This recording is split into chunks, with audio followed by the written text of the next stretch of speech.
नमस्ते, आप सभी का हिंदी प्रज्ञा चैनल पर स्वागत है। हम पढ़ रहे हैं समास और आज समास का तीसरा भेद देखते हैं। इससे पहले हमने दो देखे, अब ये भाव समास और तत्पुरुष समास। आज देखते हैं द्विगु समास। द्विगु समास किसे कहते हैं? देखो, जिसमें प्रथम पद संख्यावाची हो। मैंने बताया था कि किसी भी समास में दो पद होते हैं, पहला पद और दूसरा पद, उसे पूर्व पद और उत्तर पद भी बोलते हैं। तो जिसका प्रथम पद यानी कि पहला पद संख्यावाची हो और पूरा पद मिलकर किसी समूह का बोध कराता हो, या इसे समाहार भी कह सकते हैं। समाहार का बोध कराता हो, समाहार या समूह का बोध कराता हो। जिसमें पहला पद संख्यावाची हो, पूरा पद मिलकर किसी समूह का बोध कराता हो, उसे क्या कहते हैं? द्विगु समास कहते हैं। इसका उत्तर पद प्रधान होता है। ये विभाजन मैंने आपको लिखवा दिया था कि किस समास का उत्तर पद प्रधान होता है, किसका पूर्व पद प्रधान होता है। इसका उत्तर पद प्रधान होता है। और एक विशेष इंपॉर्टेंट चीज ये है कि द्विगु और बहुव्रीहि दोनों हो तथा तीसरा अर्थ निकले। द्विगु और बहुव्रीहि कैसे? देखो, एक है, मैं एक शब्द से समझाता हूं आपको, त्रिनेत्र। त्रिनेत्र, अब त्रि, यहां तो तीन शब्द आ गया, संख्यावाची शब्द आ गया। ये त्रि का तो तीन हो गया ना, और तीन क्या है? संख्यावाची शब्द है। और तीन नेत्रों का समूह। अब इसका विवरण आप सोचकर देखिए कि तीन नेत्रों का समूह नहीं होता कहीं भी। त्रिनेत्र किसके लिए प्रसिद्ध हो गया? शिव जी के लिए प्रसिद्ध हो गया। त्रिनेत्र का क्या अर्थ होता है? शिव। शिव जी की है तीन नेत्र, और ये शिव जी के लिए प्रसिद्ध हो गया है। यानी कि यहाँ इसका अर्थ तीन नेत्र नहीं निकल रहा, क्योंकि किसी के तीन नेत्र होते नहीं है। तीन नेत्र किसके होते हैं? शिव जी के। तो यहाँ पर तीसरा अर्थ शिव जी निकल रहा है। तो जहां पर द्विगु और बहुव्रीहि हो, ठीक है ना, इस शब्द में तो द्विगु भी है और बहुव्रीहि भी, दोनों समास है। तीन नेत्रों का समूह करे तो हम यहाँ पर द्विगु समास हो गया। त्रिनेत्र का अर्थ हम शिव जी ले तो यहाँ पर बहुव्रीहि समास हो गया। दोनों समास है ना यहाँ पर। तो अब इसमें से कैसे छाटे? अगर त्रिनेत्र शब्द आपके परीक्षा में आ जाता है कि इसमें कौन सा समास है, द्विगु भी आ गए, बहुव्रीहि भी आ गए, दो ऑप्शन में आ गए, तो आप क्या करेंगे? बहुव्रीहि करेंगे पहले। अगर बहुव्रीहि नहीं है तो ये द्विगु अपने आप है ही, लेकिन अगर दोनों हैं तो आप इसे बहुव्रीहि करेंगे, क्योंकि इसका तीसरा अर्थ रूढ़ हो गया है। तीसरा अर्थ इसका निकलता है, शिव के लिए प्रयोग होता है। किसी भी व्यक्ति के, किसी गाय भैंस के, किसी भी जानवर के, किसी के भी तीन नेत्र नहीं होते, लेकिन शिव जी के तीन नेत्र हैं, तो ये शिव जी के लिए रूढ़ हो गया। अगर ऑप्शन में ये दोनों ही आ जाते, अगर शब्द ये आ गया, ऑप्शन में दोनों आ गए, तो क्या होगा? बहुव्रीहि। और अगर बहुव्रीहि ऑप्शन में आया ही नहीं तो फिर द्विगु है ही हमारे। ये विशेष बात समझने की है। तो जहां द्विगु और बहुव्रीहि हो तथा तीसरा अर्थ निकले, यहाँ पर तीसरा अर्थ निकल रहा है ना, यहाँ तीसरा अर्थ निकल रहा है शिव जी का, तो वहां पर बहुव्रीहि समास होगा। ये मोस्ट इंपोर्टेंट बात नोट करना इसको ना, विशेष रूप से इंपोर्टेंट बात है, ये नोट करने लायक बात है कि जिस शब्द में द्विगु और बहुव्रीहि हो और जहां पर तीसरा अर्थ निकलेगा वहां तो बहुव्रीहि ही समास होगा। अगर आपके ऑप्शन में बहुव्रीहि नहीं है तो द्विगु आ जाएगा, ये ध्यान रखें। अब देखो आगे, एक अंक की, पहला उदाहरण हमने लिया एक अंक की, तो इसका विग्रह क्या करेंगे? एक अंक का समूह। एक अंक वाला नाटक भी होता है एकांकी। एकांकी किसको बोलते हैं? एक अंक के नाटक को क्या बोलते हैं? एकांकी। एक अंक वाला नाटक है। या संख्यावाची शब्द क्या है? एक। एक यहाँ पर संख्यावाची शब्द है, तो यहाँ पर एक अंक की क्या आएगा? किसमें आएगा? द्विगु समास में आएगा। तिराहा, तीन, यहाँ पर तीन शब्द संख्यावाची शब्द आएगा। और तीन राहों का समूह या समाहार, जहां पर तीन रास्ते मिलते हो, है ना, तिराहा, तीन रास्तों का समाहार। समाहार का अर्थ होता है मिलना। समाहार का अर्थ क्या होगा? मिलना। जहां पर तीन रास्ते आपस में मिलते हो, या चौराहा, जहां पर चार रास्ते आपस में मिलते हैं, उसे क्या कहते हैं? तिराहा या चौराहा। तो ये तीन रास्तों का समाहार। यहाँ पर भी पहला पद संख्यावाची है, इसलिए द्विगु समास है। नव रत्न, नौ रत्नों का समूह, नौ रत्नों का समूह, नौ रत्नों का समूह, इसका विग्रह हो जाएगा।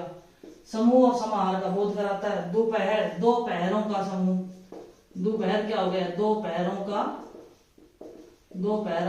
समूह। समूह का अर्थ है जहां पर दो पहर आपस में मिलकर, दो पहर जैसे रात का और शाम का समय जब मिलता है, ठीक है ना। सतरंग, सात रंगों का समूह। सतरंग का क्या अर्थ हुआ? सात रंगों का समूह।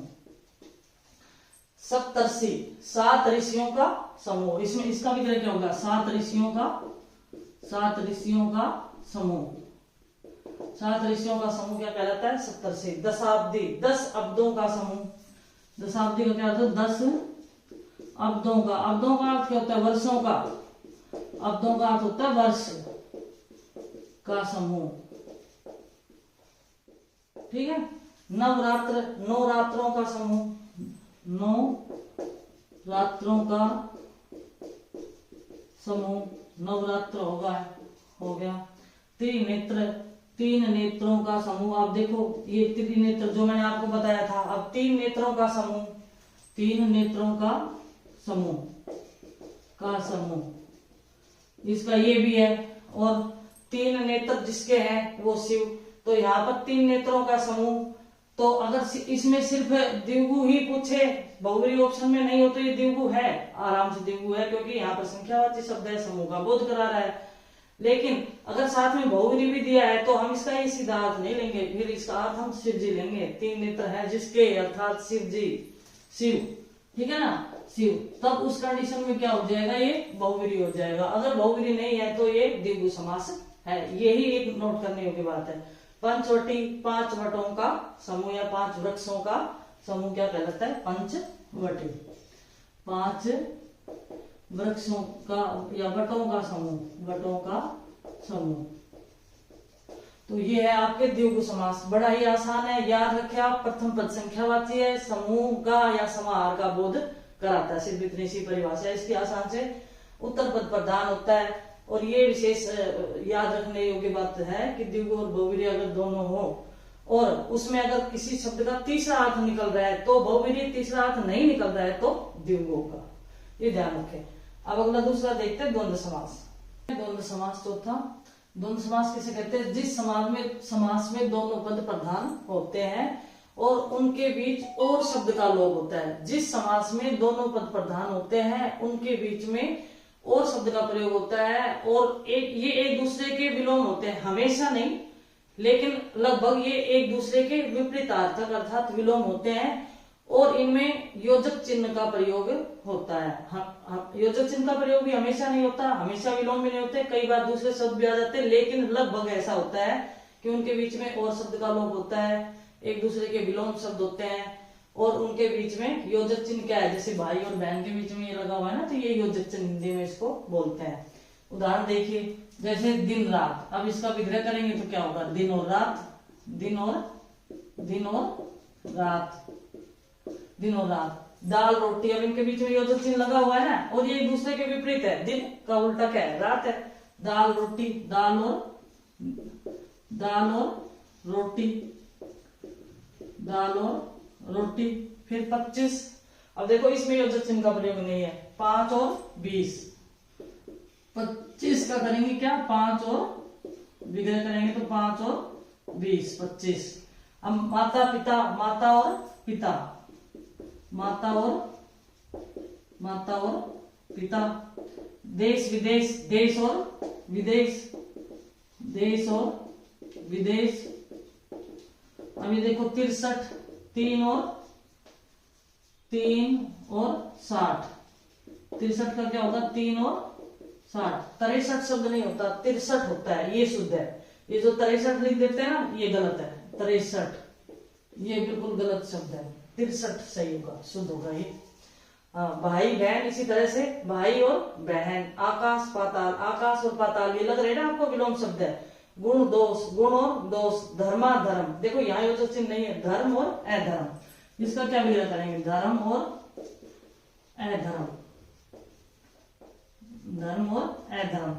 हार जीत, हार और जीत। अहर निश, अहन और निश, इसका क्या होगा? अहन, अहन का अर्थ होता है दिन, अहन और निश। निश का अर्थ क्या होगा? रात्रि। अहन और निश, दिन और रात। यहाँ इसके नीचे हलंत नहीं आएगा। अहन और निश, दिन और रात। अहन का अर्थ दिन और निश का अर्थ निशा यानी कि रात्रि। समझ में आएगा? सबसे आसान है ये। द्विगु समास है, द्वंद्व समास है, ये सबसे आसान में आते हैं। जिस समास में दोनों पद प्रधान होते हैं उनके बीच में और शब्द का लोप होता है। एक और साथ में लिख लो कि ये एक दूसरे के विपरीतार्थक होते हैं या विलोम शब्द होते हैं। ये विलोम शब्द होते हैं, विलोम शब्द होते हैं, विलोम शब्द होते हैं। और एक और लिख लो, योजक चिन्ह का प्रयोग होता है, योजक चिन्ह का प्रयोग, योजक चिन्ह का प्रयोग। ये दो विशेषताएं और है, तीसरी ये और चौथी ये दो विशेषताएं साथ में लिखो।